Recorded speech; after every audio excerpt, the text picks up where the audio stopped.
Welcome back to Earth Station Trek, a show where we trek from the early days on ABC to the future on Paramount Plus and everywhere in between. I'm Charles Kelso, and it's my privilege to introduce the Earth Station Trek crew: Keith Johnson, Space can't kill puppets.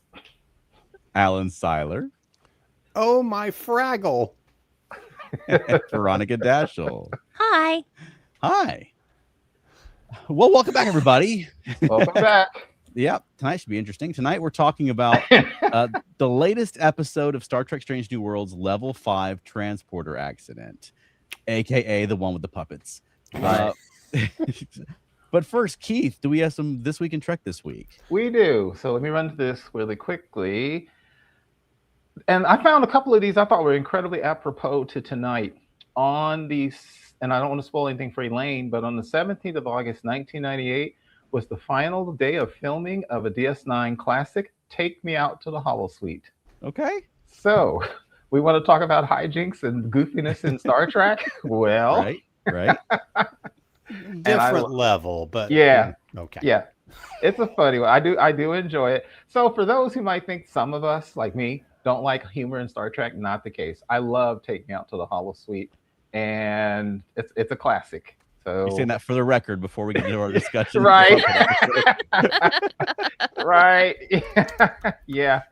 And we usually don't do, like I said, I don't usually do the birthdays and the deaths, but I thought this was kind of significant. Also on the 17th of August in 2021 was the death of, and the 20th of August, 1939 was the birth of one Eddie Paskey. And wow. Yeah. Mr. Leslie. Oh, Yeah. Yes. Mm-hmm. I was like, I know that name. I couldn't place it. Right. And the reason I wanted to mention him is because that thing that the original series did better than I think almost any series since is they gave you a sense of true place with the show. Not just the main cast, but DS9 had Morn, but the original series was so good, the hallways were always filled, especially the first two seasons. You know, it's the third season, it's a little less spare because they were cutting money. But the original series made that ship feel real. There were people just walking around. There was always a dude doing some gadget on the wall that made no sense, but it was there. There were people. One time he was doing it and there was no gadget. Right. Yeah. And Eddie Paskey is probably the guy he had something like 57 appearances in the original series. He was only credited a handful of times, 3 or 4 times. And what I did not realize is he was working at a gas station at Desilu.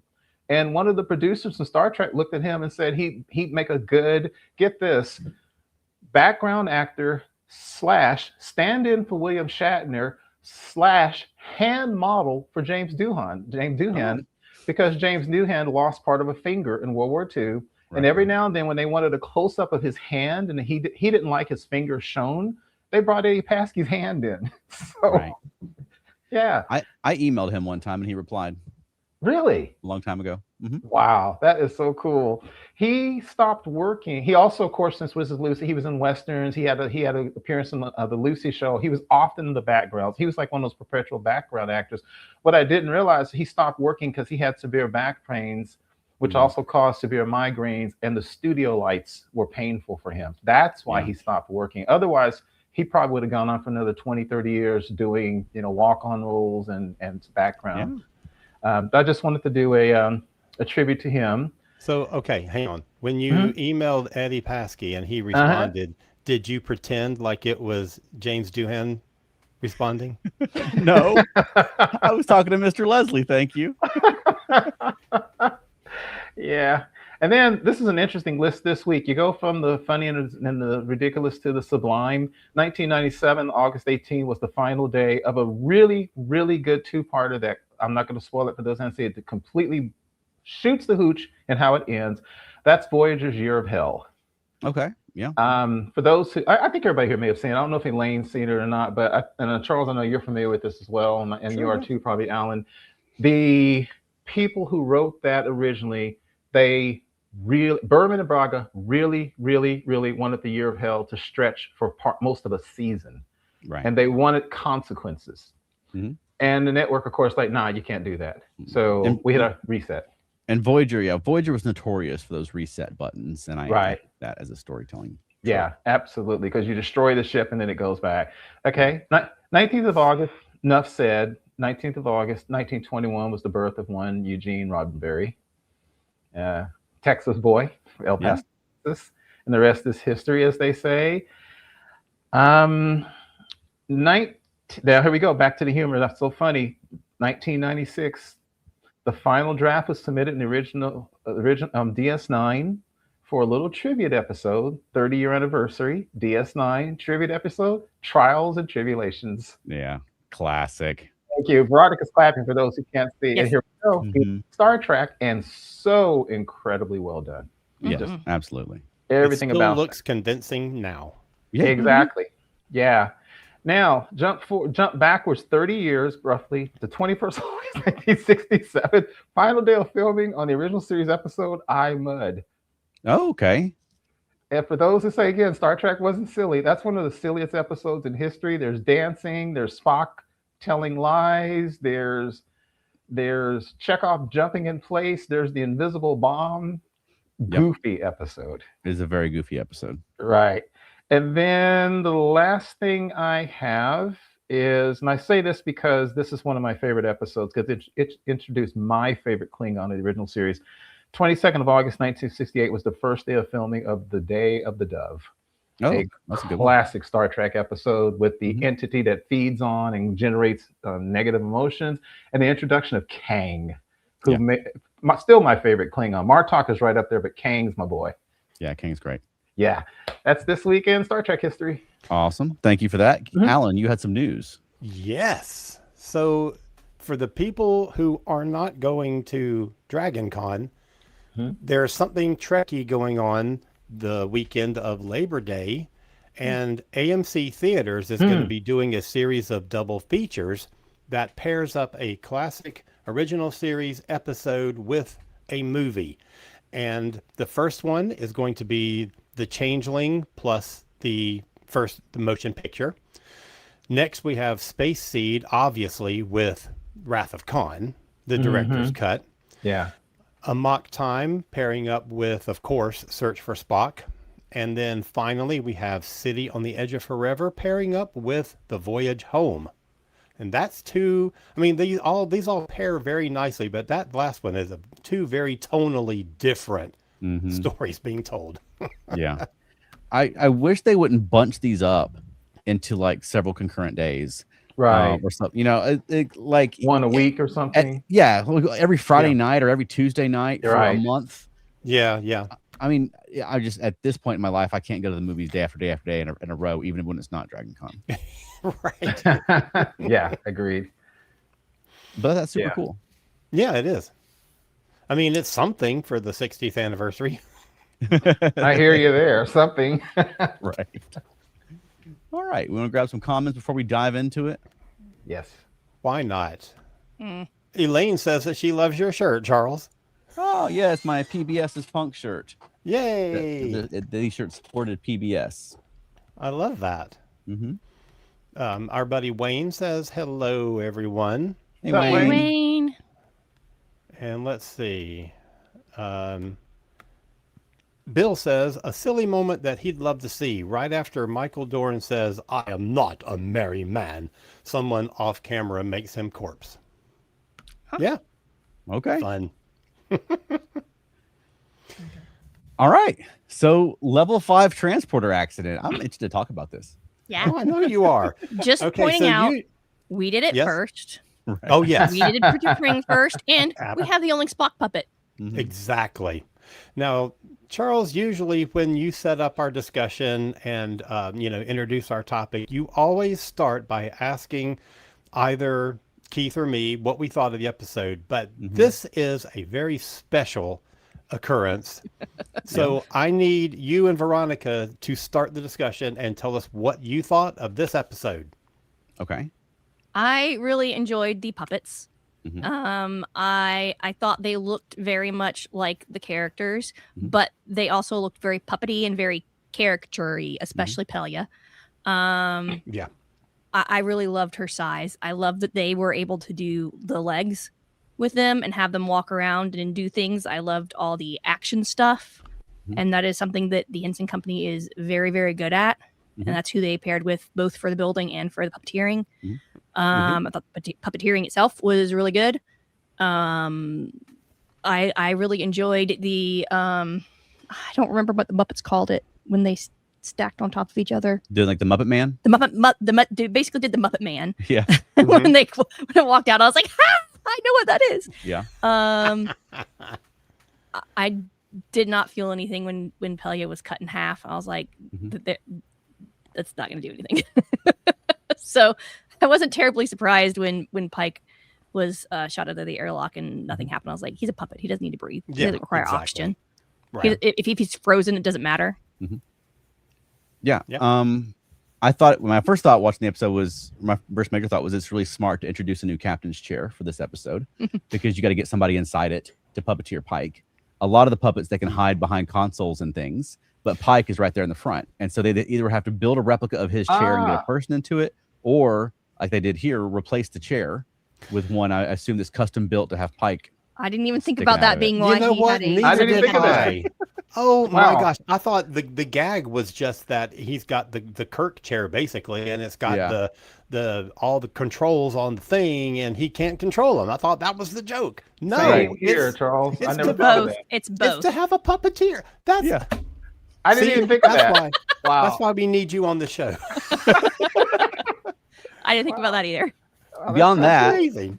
I initially I thought that they were doing a poor job of sort of matching because they're not the Muppets. The performer is doing the voice and the puppeteer and puppeteering, right? In most cases, not always, but in a lot of cases, especially the original Muppets. Right. Here, they're not obviously because you're not going to teach all these folks how to puppeteer, and so they're having to dub the voices. And at first, I thought like there was a mismatch between like their energy and the puppet. They were just sort of delivering as themselves. But I think that was deliberate. Having seen the whole episode, because they become more and more puppety as they go along. And I thought that was really great in the episode where they're embracing being puppets as they go along. And so at first it's like, oh, we can't do this and we can't do that because now we're puppets. And then by the end, it's like, look what we can do. And they learn how to find their skills and their assets as puppets. I mean, just as a Star Trek episode, I thought this was the best Captain Pike episode we've had in a long time. Yes. I mean, He was right. He was decisive. He was a man of action. He gave inspiring speeches. He found the solution. He came back from almost dying. You know what I mean? Yes, I know. Okay, stop that. They did For people listening on the recording of our show, she was doing the never mind. Oh my gosh. The Wrath of Khan thing. Oh dear Lord. I have been. To be Forever fair, we Shelby. have that in our puppet show as well. You mean the hand? Sure. Is that the? Is that the? I have been forever shall be your friend. Yes. Is that what you did? Oh, okay. Yeah. Yes. Okay. Yeah, I've got thoughts about the ending as well, but I guess maybe I'll save that for a minute. But as a whole for the episode, no, I thought it was good. I enjoyed it. I thought it was a good Star Trek. And it sort of embraced the fact that they were turned into puppets. I thought that the MacGuffin to turn them into puppets was silly.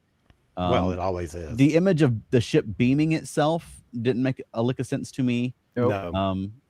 I thought that having what they call Little Ricky in the transporter buffer, wasn't an explanation that I found satisfactory for the science of it happening. Even the in-universe science, it didn't make a lot of sense, right? I think, yeah. I might have. Well, we'll get more of that later because I want to hear what you guys thought of it. I was sitting there for a long time not laughing because I thought it was silly, but not funny silly. Okay. But I've said this a billion times. I always have my thoughts. I never, ever, ever, ever go into a Star Trek episode hating it ahead of time. That's not who I am. But I will say, I think they made a mistake showing that puppet of Pike so long ago because not that nowadays you can't not know what's going to happen. I think had they held that more to like even last week and said next week, because people have been talking about it for months and people have been pre-hating the whole series because of that picture of Pike as a puppet. I think had they held it and not made that almost like they were poking people in the eyes, like you don't like it, here you go. I think had they not done that, it would have landed a little better. But and I wasn't hating it. I was just looking and my wife is like, man, this is not funny.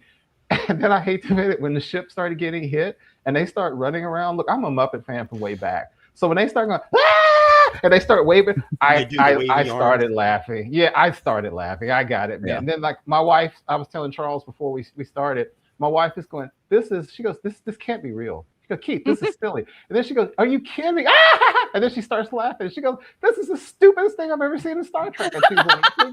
So it was, I enjoyed it. I still probably wouldn't have used it in a 10 episode season, but I had a good time. And Charles, my notes said everything you said, even in universe, merging with a puppet can't work. And then at the end, it was a dream. So I was like, oh, okay, they get a pass. So I actually had a good time with it. And I also wrote down what you said, Charles. I wrote in my notes, I hope the epitaph of this series is not that Pike's best moment may be when he was a puppet. Yeah. Puppet Pike was a better captain. Yes. What's you, Alan? Well, I mean, it was not for me. Okay. I'll just leave it at that. And part of that is because this has been a whole season of gimmicky episodes. Right. And this one was just layered on top of all that. But it was 3 gimmicks. 3. We got a triple whammy. So I'll just say that the puppets obviously is the big gimmick, and I'm going into it with that in mind. And then T'Pring shows up, and I'm like, oh, good. It's a puppet episode and a Vulcan hijinks episode. Double whammy. And then at the end, it was all a dream. And I'm like, well, surely we needed a third whammy. Right. So, yeah. We have a comment from, hang on. I was trying to aim for one and a new one came in from Wanda MDS9, who says, it was silly and funny.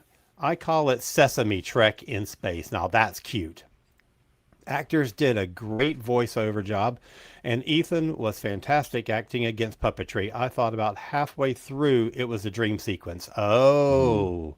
I didn't think about that at all. So Wanda did not get fooled by that. She was like, oh, I was. Yeah. Oh, yeah, me too.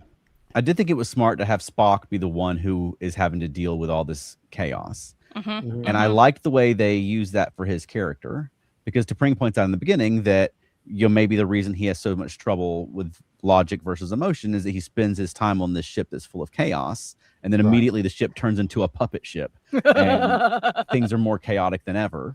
And he has to sort of learn control during all that.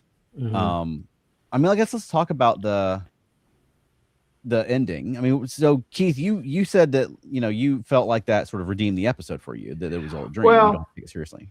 Yeah, because like you were saying, the in-universe science was it was impossible. And I'm when they were talking in space, I was like, seriously? And then they literally said, how can we talk in space? They basically said, let's go with it. So the fact that it was a dream was fine for me, because otherwise I really would, like you said, the Enterprise beaming and all that stuff, it wouldn't have worked for me. I think what you said is interesting. You said that, Charles, because what you said earlier, I didn't know what I was feeling, but I thought the voices were kind of off at first with the actors. And then as the show got crazier, I also thought the voice acting got better. So what you said was what I was experiencing as well. But yeah, I thought the dream sequence was fine, because otherwise I really wouldn't have liked this, even in the universe science.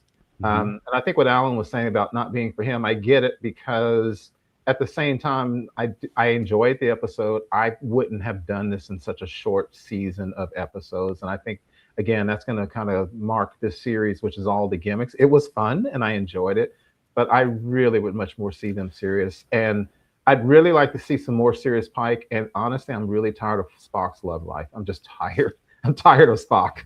But other than that, it was cool. Okay. I think Spock's tired of Spock. What's that? I think Spock is tired of Spock. That's a good way to put it. He seemed a little exhausted this week.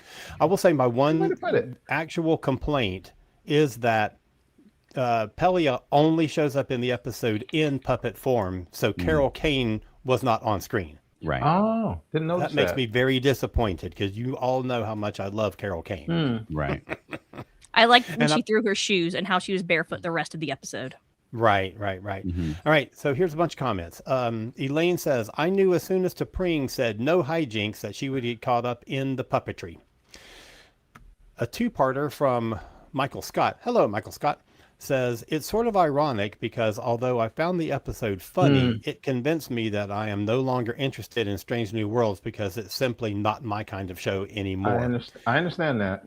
He also says, obviously it can't be real because there's no logical explanation for how puppets can be sentient and move independently. So, ironically, the dream thing was what saved it for me. That makes sense. Yeah, same here.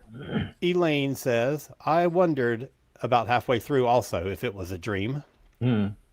And she also comments on the Newhart ending. Yeah. Well, the Newhart ending was that the entire series was a dream. Right. Not yet. Yeah. And Maybe it will be. It could be. Matt says it felt like a fan film. Even the Orion actors felt like they were cosplaying fans. I agree. Michael has a Facebook post that he posted, I think, today about that, which I agree with. Even though I enjoyed the episode, I personally wouldn't have shown it, or it's too gimmick for what I want from the show, and with a small seeds. But on his Facebook post, Michael said something to the effect of, "I like these different foods, but I don't like them all mashed together." Kind of like, I like barbecue, I like ice cream, I like pancakes, but I don't like them all mixed together. So, Alan, like what you said, that's what Michael's Facebook post mentioned, which is there was a whole bunch of gimmicks in this one episode. And while it wasn't bad, this is not what he's looking for from Strange New Worlds. I kind of do feel that too. Yeah, I think you could certainly create a story that makes sense where you have puppets that act independently. I mean, you can have androids that are styled to look like puppets for whatever reason, be it on a planet that's, a childlike alien or an alien, they're trying to entertain children on an alien planet and create puppet versions of the characters who are sentient and believe that they're really the characters. That sort of, I think there's a lot of different things that you could do, or holograms, or a number of other things. But I think the dream sequence for me is just like a cowardly way out of the script. That's just them acknowledging that they did not come up with a story that fits into the Star Trek universe. And so you got to yell, JK, it was all a dream at the end. In order to justify it, right? Whereas you have something like our man Bashir, where all of our characters become James Bond characters in a James Bond world, and only Bashir and Garrick experience it. But they came up with an in-story justification where they had to, in an emergency, store their transporter patterns in the only other system on the station that's designed for that sort of thing, the holodeck. And it's a leap to get there, but it's something you can buy as part of the Star Trek universe, right? Yeah. It's outside of the norm, but it's not out of line. Right. Instead of just saying, oh, Bashir had a dream that Cisco was, Dr. whatever, you know what I mean? And you know what I mean? Like that. So the story actually happened. I do like that at least Spock experienced it. I still kind of hoped that there would be some kind of little tag at the end to indicate that maybe it all did happen. You know what I mean? How they do that with like stories people wake up from dreams sometimes. He'd find a piece of fluff like in the corridor or something like that. Right. But no, I think it kind of cheapens what all the other characters went through, that they didn't experience it, right? That Captain Pike's best episode of the season so far, and Captain Pike wasn't there for it. You know what I mean? It's all Spock having a dream that Captain Pike was a good captain. which goes to show, I feel like these characters were more Spock's view of what these characters are than the actual characters. So that's how Spock viewed Pike. That's a great point. It is. I didn't think about that. Yeah. That is super. That is excellent. That is like some psychological stuff right there. Yeah. Yeah. I didn't think about that for at a all. chapter in a book someday. I think, good point. I think Matt talking about how the actors felt like they were cosplaying, and maybe that's why at the end, Charles, to your point, the only reason the dream thing kind of worked for me, because I think I might have borderline hated it had it not been a dream, because the Orions did not act like even Orions. Like at one point, the guy said at one point, one of the Orion guys, that goofy one who knocked himself out, he literally said, "What the hell?" And I'm like, they wouldn't say that. There was a couple of things, the way they were acting, that was so cartoonish that I couldn't believe that it was possibly in universe at all. And also, look, now I'm getting really sad. I'm seriously analyzing a puppet episode, but with any real, that's our job, man. Yeah, right. With any real devious Orion pirate, just say, leave them alone, put them in a room. They're just puppets. What can they do? I mean, even then, she just kill them all or put them into space. So there were some little things. I couldn't tell if the actors playing the Orions were in on the joke from the start, and so they were overplaying it because it was a dream, or they just didn't prepare them well, because it's really hard to do comedy that doesn't feel like you're really trying to do comedy, and they felt a little slapstick to me. Yeah, I think that was deliberate though. Yeah, so maybe and like was it. that one Orion, like her lieutenant who had that conversation with Spock, he's a comedian that I recognize. Really? That I've seen him in other comedic things. So I think that they deliberately leaned more into that sort of puppety tone for the episode, with the Orions being. I mean, I feel like you could have gone the other way and had them be like super serious Orions. Yeah, and maybe played that contrast, but that wasn't the tone that they went for. I mean, these characters wouldn't be out of line as bad guys in a Muppet movie. Right. But I feel like maybe if that's what you're going for, then don't use Orions. Okay. You know, I mean, you could go too far with it and use Packleds. And you probably don't want that, but you know, maybe Ferengi or something like that, where you don't have. They don't know the Ferengi yet. I will have such a rant if the Ferengi show up. I know. That's a whole different.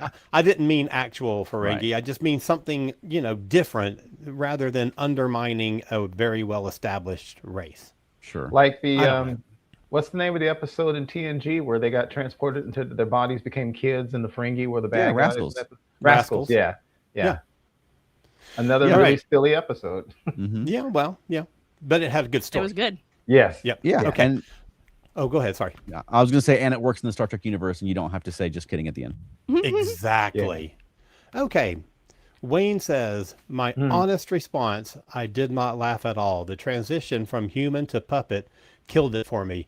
The saving grace was when Spock woke up and it was explained away as a dream. The problem again, there's a part 2, was point of view. If it was Spock's dream, why wasn't he in every scene? I literally said that too. Thank God when he woke up. But Wayne and Michael and I kind of on the same page. Had it not been a dream, I think we would have. Well, Wayne didn't like it at all, but I think had it not been a dream, we would have been even more. We probably really would have been upset. But I was disappointed it was a dream. Yeah, and Charles was disappointed it was a dream. Yeah. For me, the dream was the only thing that saved it for me in some ways. But I get what you're saying. Well, yeah, I want the characters on Star Trek to have gone through the adventures I watched them go through. Yeah. Because some of them, it changed them. Like, La'an was talking about specific things. And even T'Pring experienced something where hijinks are necessary sometimes. She went through legitimate growth in the episode. Yeah. And it's kind of like Subspace Rhapsody, where Subspace Rhapsody was a silly premise. But I mean, that episode is like the hinge of the season for the character arcs. Right like, on. You can't pull that one out and the character arcs make sense. Exactly. You know what I mean? And you had some of that here, actually, like the good development and growth for the characters. Sure. And they didn't actually go through it. La'an and Spock broke up at the beginning of the episode, Keith. Why don't you like this episode? Right. Yeah. All right. Even that's starting to feel old. That's starting to feel cliche. Spock falls in love, woman dumps him, Spock's a little heartbroken. Ugh. I did like when he was like, I need your help T'Pring because La'an dumped me. And she's like, so you refer back to me? And he's like, basically like, yes. Yeah. Yeah. They got to get T'Pring in a hurry to the point where she's ready to see Spock murdered by his best friend. Yeah, exactly. Because it's a long way from this episode to a muck time in order for it to make sense. I wonder if we're going to see Ston in any capacity in this series, this year or next year. Yeah. Matt Sweatman says, we are running out of episodes in this series, and it felt like it was squandering a valuable hour that this series has left. I agree, Matt. That's why I said, even though I enjoyed it, I wouldn't have personally greenlit it because of the preciousness of what's left of this show. Yeah, I don't think that it's squandering if it's a fun hour of Star Trek where they have an entertaining adventure, whether it's silly or not. But I do have more questions. I did something else I was going to say, but we're right about the halfway point. Do we want to go ahead and take a quick break and then come back and talk more about Level 5 transporter accident? Sure. All righty. Sorry, I was queued up for more comments, and I would kind of jump over to the... I'll give you a longer outro next time. Here we go. Hi, I'm Gina Shock from the Go-Go's, fabulous drummer of the Go-Go's. Hi, this is Tony Levin of King Crimson. Hi, this is David Fishoff of the Rock and Roll Fantasy Camp. Hi, this is Richard Evans. I am the author of Listening to the Music the Machines Make. Hi, this is Teresa Kariakis, punk rock photographer. Hi, I'm Tom Beaujour, author of Nothing But a Good Time, and you are listening to Modern Musicology. Modern Musicology. Modern Musicology. You're listening to Modern Musicology, so, pay attention. You might learn something. And we're back. We're back. Yeah. Right. So can I catch up on comments? Because there's please. Yes. a lot. And then we'll get into the next part. Matt Sweatman says, I love Ethan Peck, but I guess I wasn't buying his heightened emotional state, unlike previous emotional episodes. Well, every other episode. Maybe he was buying it, but every other emotional episode he wasn't. I don't know. I'm not clear on that. I'm sure he'll clarify for us. Wayne says, I absolutely loved Pelia as a puppet. Yep, for sure. Oh, he did clarify. He says, wasn't buying. There we go. Okay. Got it. Michael Scott says, why did the Orion guy go down? Just because he burned his arm? Did he pass out? Well, he smacked himself in. Yeah, he smacked himself in the wall. Slapstick. Right. Yeah. Michael also says, Pelia also made a comment that cued viewers that it was a dream. Something like, how can we talk in space? How can we talk at all? It doesn't make sense. Yeah. Yeah. And then he goes on to say, if they'd done the robotic sentient puppets thing Charles mentioned, then maybe a dream wouldn't have been necessary. But given that they were cotton fluff and felt, it had to be a dream. There you go. There's been sentient animatronics and sentient teddy bears in sci-fi before. I think you can pull that off. It was probably actually fleece, not felt. Yeah, the mouth plate was probably felt. The mouth inside, but the rest of it was just saying. Felt doesn't work as good. Felt was the weird little red-haired puppet. Yeah, fleece was the good puppet. It's too rigid. You need the fleece. Antron fleece. Yeah, Antron fleece. Well, for those of us who don't know all this stuff. To clarify. Pointing it out. No, that's cool. Cool, thanks. I mean, this is cool because I did not know that. Yeah. Especially since you guys call yourselves felt nerdy. I mean, I don't know. But because the felt is the part that talks. That's the mouth. I didn't know. So now you've taught me a couple of things about puppetry. Yeah. I did notice that they didn't give these puppets IMAX. They weren't blinky puppets. They were just formed eyes. So do you think that your opinion of this episode would be different if we had 4 very Star Trek-y episodes prior to it? Right. Rather than the dinosaur episode, the horror episode, the Dude, Where's My Shuttle episode, the film noir episode, and then this one? Possibly. Do you think like the gimmick fatigue is a factor, or do you think that you'd be more willing to accept a funny gimmick if it was an outlier? I don't know. I think that funny gimmicks in the past have worked. Yeah. And this one just didn't. Well, they knew it didn't work. Like they knew the gimmick didn't work because that's when they threw the tag that it was all a dream. Right. Mm-hmm. Right. Mm-hmm. Yeah. Yeah. Even though I enjoyed the episode, I think again what Alan said is exactly right. It's a gimmick upon a gimmick upon a gimmick. So it's not even the season; it's the series for me. Yeah. It's the series and its adoption of so many gimmicky episodes. And I was listening to another Star Trek podcast. They were quoting Akiva Goldsman. I couldn't find the exact quote online, but I heard somebody from Track Central say in an interview, Akiva Goldsman people were asking about basically how are you going to give us a diversity of stories? We talk about different types of adventures, and he said the diversity of this series is the genre, what we call the gimmick. So for him, a singing episode, a dancing episode, a film noir, that's telling different Star Trek stories. Mm-hmm. Yeah. That's a perspective. It's his perspective. Yeah. I don't agree with it, but that's his perspective about it. I mean, it's like Star Trek by way of Community. If you guys ever watched this TV show, Community, because it was very much like this on Community, where this week they're claymation, this week it's a post-apocalyptic Nerf battle, that kind of stuff, and they would deliberately riff off of genres in specific films like this. Yeah. To answer your question a little more thoroughly, I will refer us back to season 1. Where it was a very Star Trek-y season, and then at episode 8 we got the Elysian Kingdom, which was the fantasy kingdom in the forest kind of thing, which I enjoyed because it broke up the season a little bit. It felt like the kind of thing that Next Gen might do because of throwing them back in Robin Hood days and stuff like that. And so it felt like it was part of the continuum.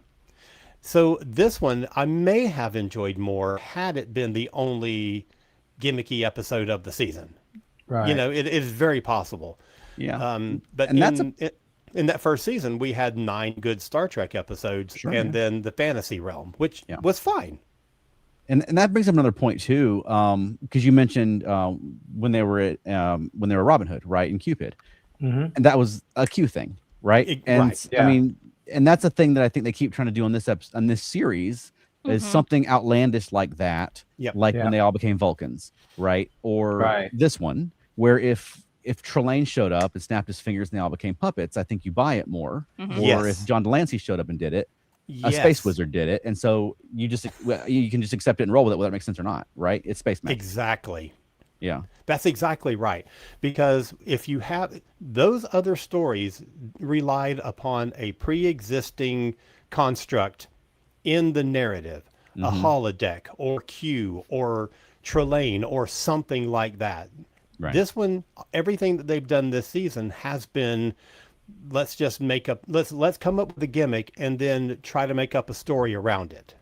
Right. If that makes any sense. Yeah. I'm not saying that that's not the approach that they took with the Robin Hood episode, but at the same time, there is a story mechanic that makes it okay. That makes by that point, Q is very well established, and you don't question the fact that Q can turn them into Robin Hood. Exactly. Right? Yeah, Alan, what you said is what I've been saying for years, and it's a really hard thing because there's not a right or wrong. But what you said is how I've always felt about a lot of these shows in the recent track world is they tell the story they want to tell, not the story that makes sense for the universe, which is a tough thing because everybody goes and says, I want to tell this story. But with Akiva and them, it really feels much more like, hey, we want to do a song and dance show. We want to do a film noir, not sometimes how does this fit in the Star Trek world. And again, that's incredibly subjective. Yeah. I mean, but like Alan said, I'm sure that Cupid started with, let's do Robin Hood. Oh, sure. You know what I mean? Sure. Probably. They weren't drafting the best story for Star Trek. It's like, hey, you know what? This is Robin Hood. You know what I mean? Right. And I think frequency is part of it because I'm really just sick of the gimmick shows. Because if you do the math with this series versus others, it would be like 5 or 6 or maybe even 7 silly shows in the old days of 25, 26 episodes. And that would feel a little much. Yeah. And to point out too, because the original Star Trek, which is my favorite series, there's had plenty of episodes that started off with, hey, we have access to all these gangster uniforms. You know what I mean? Or right. We have access to these Nazi uniforms, right? Right. And so I wouldn't say that working backwards on the Paramount like that is, lot. Yeah, and they're going to use their resources. Yeah, so I wouldn't say working backward like that is unique to Strange New Worlds, but I do think they need to do a better job of justifying it in story. And like you said, I mean, this season, it seems like every season it gets more and more and more. It Like, has. I remember season 2, you had Ad Astra per Aspera, you had like the Cloak of War. So you had some like heavy hitting Star Trek episodes in there. And then you offset them with the Lower Decks crossover and a musical. And so you get the back and forth. And this season has been just week after week after week. Yeah. Right.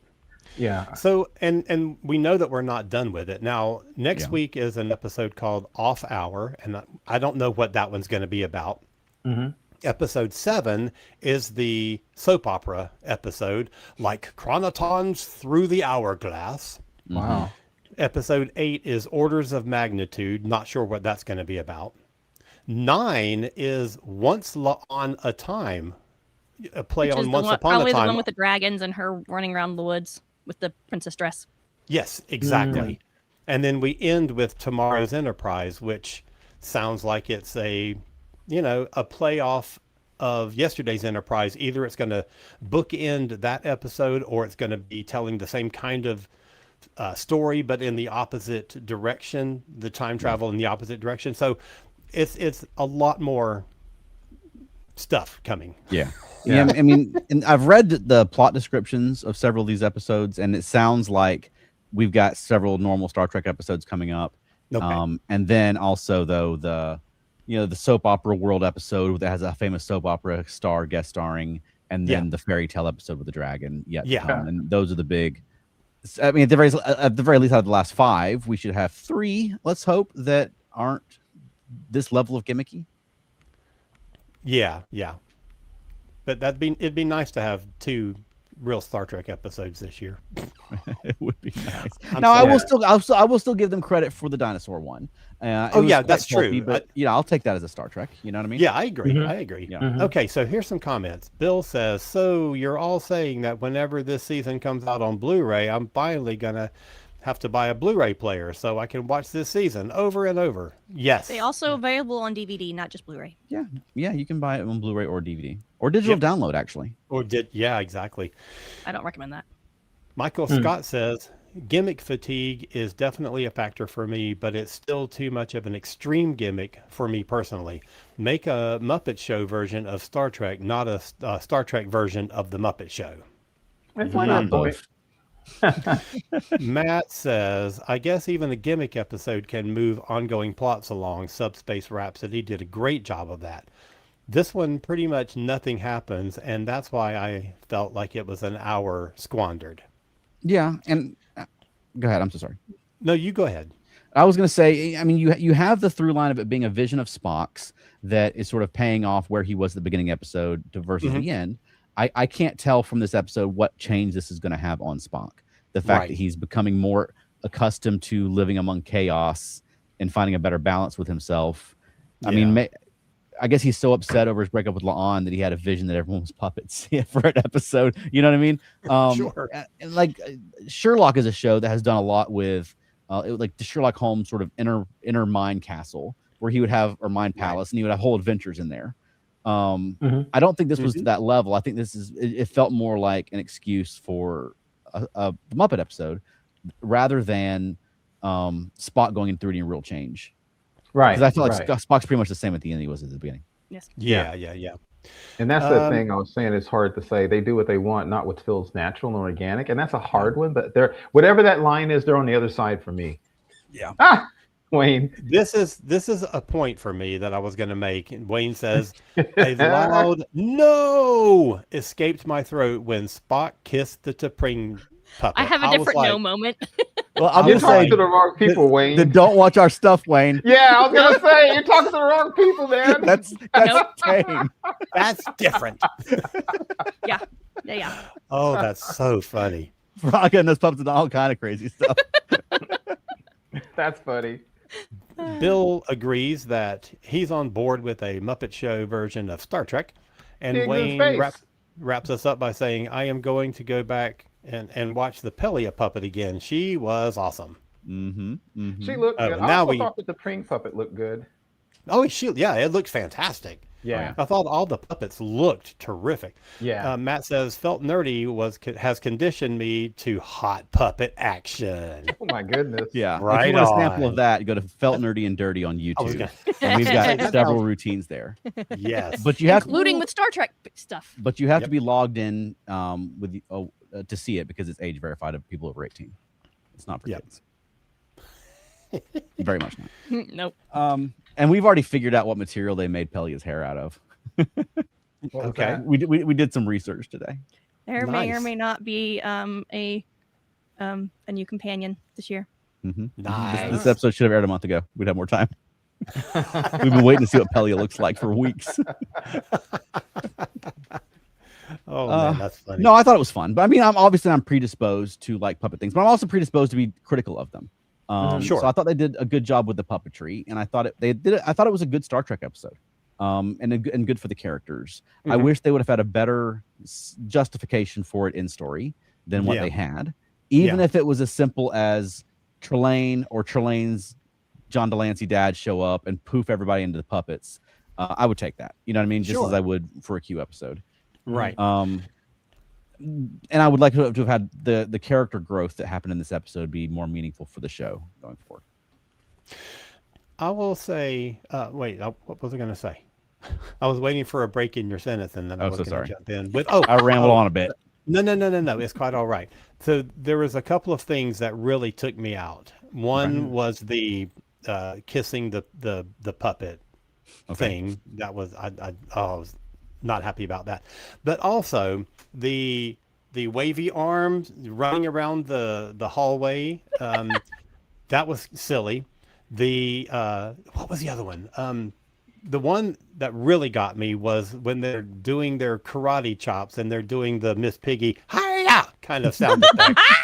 Was so bad. And the other one was the one that I quoted at the top of the show where someone said, "Oh my Fraggle." I'm like, no.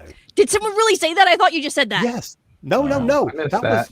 I only caught it because I was watching the subtitles.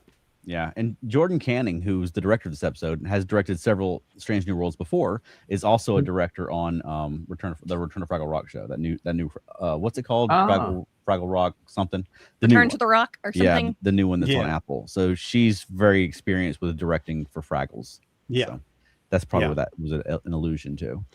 Interesting. I kind of like the increasingly wacky Muppets running around in the corridor, but I think Strange New Worlds needs more people running around screaming in the corridors, just generally. Yes, or just more people in the corridors. And I really like the navigator, or I guess it's ops now. It's not navigation like it was on the old show. But I liked him. I thought he just was increasingly funny and didn't have like lines, but was just like behind the couch and get blasted and pull him. I thought he was good. It's kind of a shame that we had a new bridge officer that was there for, I don't know, 60 seconds and then turned into a puppet. And then, I mean, the puppet never got lines because then they'd have to credit the actor or pay him more or something. But yeah, I thought that was an interesting choice. I wonder if they used puppeteer for that guy. For the man? Yeah. Oh, that the puppeteer played the part. Oh, that's a good idea. I didn't think about that. Yeah. Because then he's already there and being paid to be a puppeteer. And he just has to stand in there or sit there. Yeah, but you know, that makes me think that we have not seen what's her name this whole season. You know, who sits next to Ortegas? Mitchell. We haven't seen her all season. That's disappointing. It's probably a case of that actor got a better job. Job where they have lines and stuff. Right. Yeah. And is in more episodes than she was here. Yeah, and speaking parts. Yeah. Yeah, I think this is an episode of moments. I have to admit, I laughed when Binga pulled out the things and started stabbing the guy in the legs, even though it was ridiculous because for some reason he couldn't move his legs because two little light puppets were holding his legs out. That was ridiculous. That dude was bigger than me and he couldn't move. But at that point, I was laughing, I gotta admit. Right. Okay, here's a point. They shoot Pike out into space. He's floating around in space, which was a great moment because that's when he realizes how they can utilize their puppet state to change their situation. This can be thought, we can think of this as an advantage instead of a disadvantage. And then somebody says, well, is somebody going to come up with a way to get him back in the ship? Cut to commercial, quote unquote commercial. They come back, he's on the ship. Right. How? If they can't and in the next scene they say, so we still can't operate doors, right? And someone says, right. So how did you but then someone says without great effort. I think it was Una that said that. So that line was in there. Okay, I listened for it this time because I saw that this morning and then I rewatched it this afternoon. They did have the line in there of like without great effort or something like that. Yeah. All right, fine. I'll accept it then. I imagine they all just stood on each other's shoulders and pulled the lever or whatever. Like maybe. Yeah. Oh boy. Yeah. Well, I mean, would you want to see another one? Veronica? Yes. Another puppet episode? yes. Okay. I'm gonna guess you guys are gonna say no. If they were playing it serious, if they were playing it Star Trek, and it was just they happened to be puppets. Yeah. All of them. Right. Alan, you may remember this. There was like 20 years ago a Doctor Who audio with Joe Grant where there was those aliens that look like children's show characters, the Freebies or the Greebies or something like that. Yes. You know what I'm talking about? I absolutely do know what you're talking about. Yeah, I haven't heard that in forever. Called, but yes, I just thought of it just now. But I thought that was another one with like that could be a justification. They were aliens of some kind. I don't remember what their stick was, but they were like children's show characters. Yes. Yeah. I'm wondering if they were trying to stay away from the Five Nights at Freddy's thing, though. Well, this I think was before that. Well, no. I mean, for this, maybe they were trying to stay away from that. What do you mean? Because animatronic felt creatures. Oh, so you think that they making them evil would be? I think that would play into what the kids like these days. If you had evil animatronics and puppet crew had to save them or something.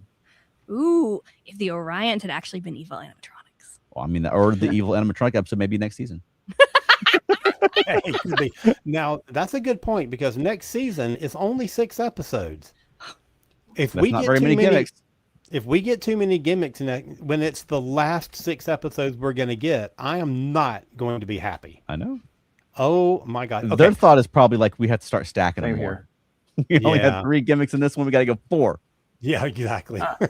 Matt Yeah. says this would have made a great short trek. Mhm. I kind of agree with that. Yeah. Let's see. I think this would be too expensive to do for a short trek. Though. Well, Yes. that's true. Yeah. Wayne, and certainly you wouldn't Wayne. want to wrap in the Jim Henson people just for a 6-minute, Right. you know, whatever. Wayne says, I'm laughing harder at this discussion than I did at the episode. Well, thank you. Michael Scott says, it was a dream, so it didn't have to be logically consistent. Spock's mind kept it mostly consistent, but even he has lapses. Yeah, that's a good point. I can buy that. And, he's responding to Michael saying, I agree with that. And I'll admit something. A lot of times if there's an episode that I don't really like, if I watch it a second time and I go in knowing what to expect, it'll sway me and I'll end up enjoying it. I did not watch this a second time. Okay. So I didn't have that opportunity to let it sell itself on me. You know what I mean? Yeah. I think the varying opinions, and I say this all the time, it's amazing how we have such different opinions, because I might watch this one before I watched last week's again, the film noir. And if I never see Elysium again, it'll be too soon. And I didn't hate Subspace Rhapsody, but I don't need to see it again. I can watch this one probably more than those others, probably because I like puppets. You should But- watch the and Subspace Rhapsody picture show, though. Yeah. Okay. There you That's go. different. And that's better than the episode. So I think the opinions are so fascinating of how people are feeling about this, and out there in the social media world, and the people who are watching Star Trek, there are a lot of people who love this, and then you see other people who are kind of doing this, but this is not what I expected from Star Trek. That whole thing. I'm Well, you still get the usual afraid. suspects who are dogpiling Yeah. it. Yeah. These writers They- should never work again. Cancel Right. Star Trek. Star Trek's Right. jumped the shark. You can't come back from Yeah, this. yeah. And that I kind try of to stuff. avoid those. I try to stay people more like us who genuinely like it. And like I've said this a billion times, I don't agree with Akiva Goldsman's direction. It's not quote unquote wrong. I just wouldn't have done it. And that's a completely different thing, because I'm still afraid.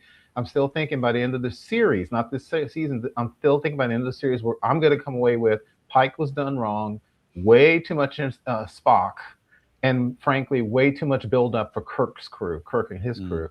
But that's a whole other thing. And I can see why Michael and Matt and Wayne, but I gotta say, Wayne said he didn't laugh one time. How? Listen to Veronica.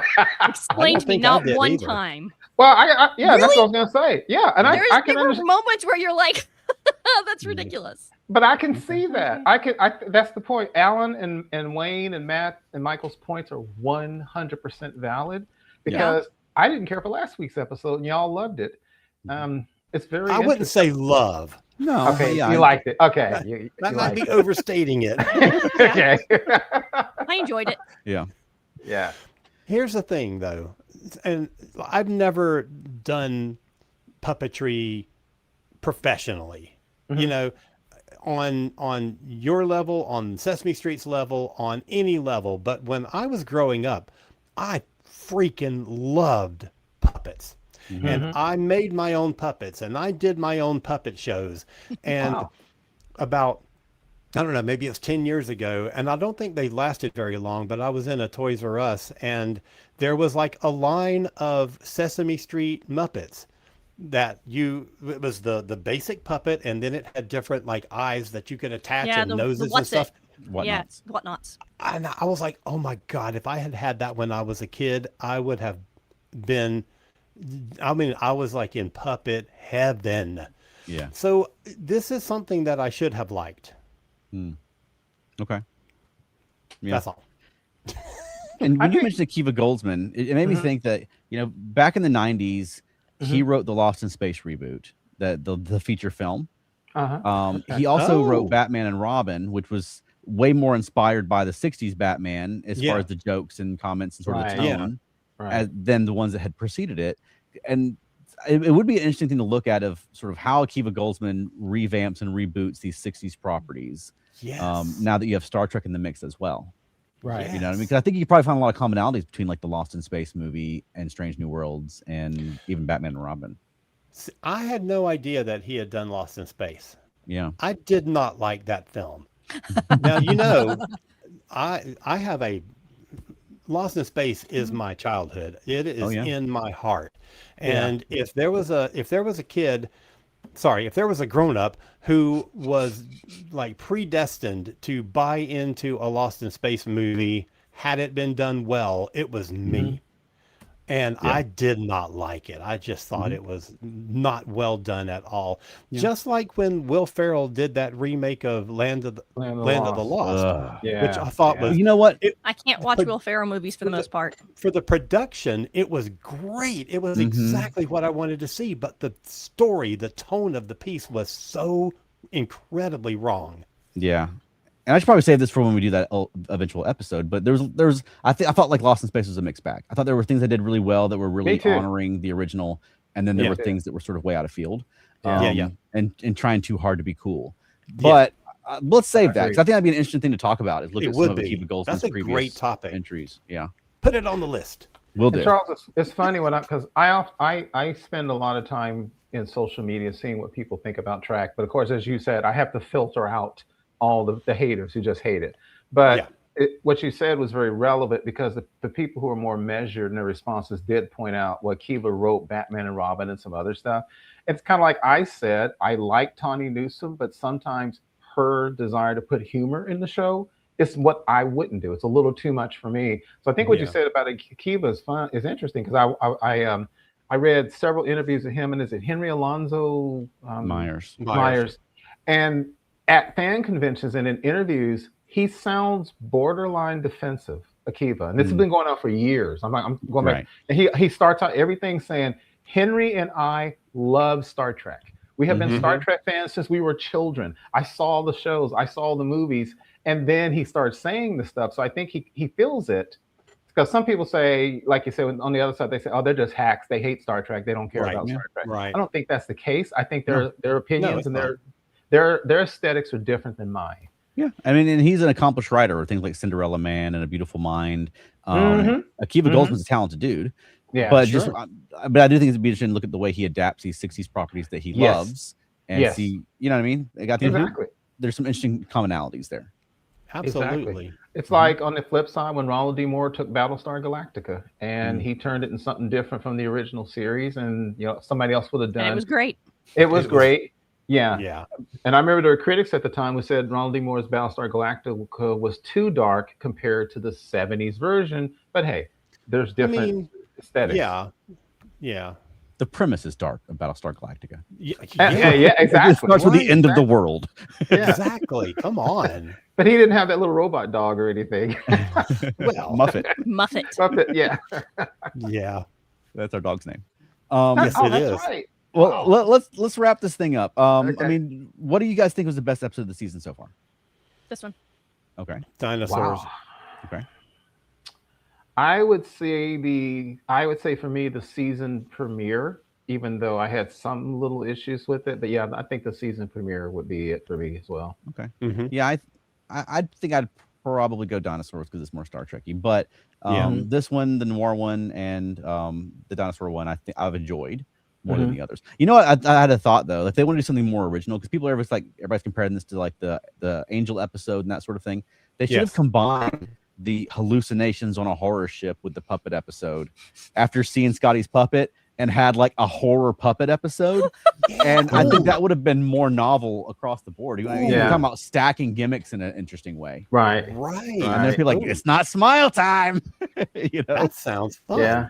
Right. Because then when Pike is slicing off his own fingers, it's just cotton. Right. Yeah. And he got one last thing I'll say real quick. People often say when they're trying to be fair, they say, I don't blame the actor. It's not the actor's fault. Maybe I don't like the writing and the direction. I will give Ethan Peck credit for all the stuff that they've done with him I don't like. He's a good actor because he had to keep a straight face, kind of, sort of. And he subtly did the thing, the sometimes universal fear of puppets and dolls, because he kept looking at little Ricky where he never said it, but it's kind of like you could tell was creeping him out. He played that so subtly. Yeah. I did get a chuckle out of that. So I give him It wasn't very subtle, actually. You don't think? No. Do you think that's a deliberate reference to I Love Lucy, Little Ricky? Yes. Whoa. Yes. Yes. Absolutely. Yes. Gosh, 100%. Desi Lou show. I'm missing all this stuff. Wasn't little Ricky redhead as well? Oh, he's Nah. Oh. Well, how do you Well, know? It's look, black we and knew white. Lucy was a redhead. I don't remember. I mean, he likely may have been, but you're right. Little Ricky was redhead on this. Oh, you're talking about their son? I think Yeah, I think Little his hair Ricky was yeah. Lucy and Desi's son. I think his hair was black always. I think. I have to go back and look. Well, anyways, Matt Sweatman gave us his ranking for the season. Okay. The first episode, then the fourth, second, fifth, and third comes in last. Okay. Yeah, I think that's a fair ranking. Yeah, same here. Interesting. Okay. All right. Well, Alan, where can people find more of you? Well, how about running over to cosmiccreative.com, KOZMIC creative.com, and you can access all of my books, and you can even access our book, The Earth Station Trek Guide to Star Trek, which is a great book, I will say, plus all the other podcasts that I do. So not only on this one, but I also do Modern Musicology, and then I have a little spin-off from that called Alan's Record Bin, and Doctor Who A to Z. And we just put out a new episode yesterday. Well, actually, it was late last night, so today is its first day out, where we review the first episode of a brand new season of 12th Doctor audios on Big Finish. And spoiler alert, we absolutely loved it. Okay. So go check that out. And how about you, Keith? You can find me on Facebook, primarily the ESO Network Facebook groups. And how about us, Veronica? FeltonNerdy.com. Yep. And if you've not had enough Star Trek and puppets yet, right? Come to our shows. We got 2 Star Trek puppet shows at Dragon Con, and this episode gave me so many ideas, and so we only got like 2 weeks. So come see how many of the ideas from this show make it into our shows over that weekend. But we're doing 2 Star Trek shows, one for adults, one for kids, all ages. Doctor Who show, all ages, a Stargate show, all ages. We're in the National Puppet Slam. We're in the Dragon Con Late Night Puppet Slam. We're all over Dragon Con. So and also I haven't announced this yet, but I was asked to be in a live reading of an episode of Spider-Man and His Amazing Friends involving Dracula, and I was invited to come play Dracula. They thought I would be a good Dracula. And so I'm gonna go. Guess what puppet we have? So Sorry. So I'm gonna play Dracula in that show. I'm not gonna give away. There's a big surprise about Dracula. Oh well.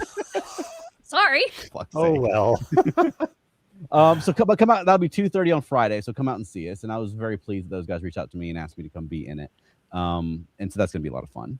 And where else can people find us? Monkeying Around, a podcast about the monkeys. That's right. And the plan is for this week to be talking about Night of the Strangler, starring Mickey Dolenz. 1970s horror movie appearance. So come join us Wednesdays, 8 p.m. Eastern. We have a lot of fun on Monkeying Around.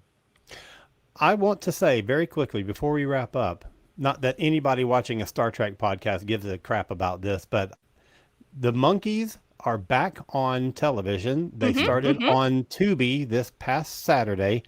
I have thoroughly enjoyed watching this series again for the first time in 20 years. No, 40 years. 86 is 40 years. And it was first time in 40 years. And it was very well executed because the day before the Monkeys TV soundtrack release dropped. Yes. And so that's available on Spotify. So you can listen to the songs in order from the episodes and watch the episodes on Tubi, all available to you on like Spotify and Tubi. It's out there. Yep. And one real quick thing for me before we wrap up with Veronica is we are now halfway through this season, just like that. So next month, which is September, we're going to take the weekend before Dragon Con off, and then the Thursday before Dragon Con off. And then next month, we're going to be doing all new episodes that have nothing to do with Strange New World. So we love ideas from folks. We are going to do a 60th anniversary Star Trek show, which may be the biggest Star Trek anniversary show of the year. But than that, stay with us, y'all. Thanks for tuning in. And Veronica, do you have a closing for us? Yes. Oh my gosh. I have been and always shall be your friend. real quick, rapid fire. What did you think of that scene? As soon as I saw the little plexiglass, I was like, oh no. Oh no. I just groaned and shook my head on that one. No. And Veronica said we did do that in one of our shows, but I thought ours was cleverer. Yes. Yeah. I'll leave it there. Yes. All Thanks, right, everybody. Everybody have a great week. We'll see you next Thursday at 8 o'clock.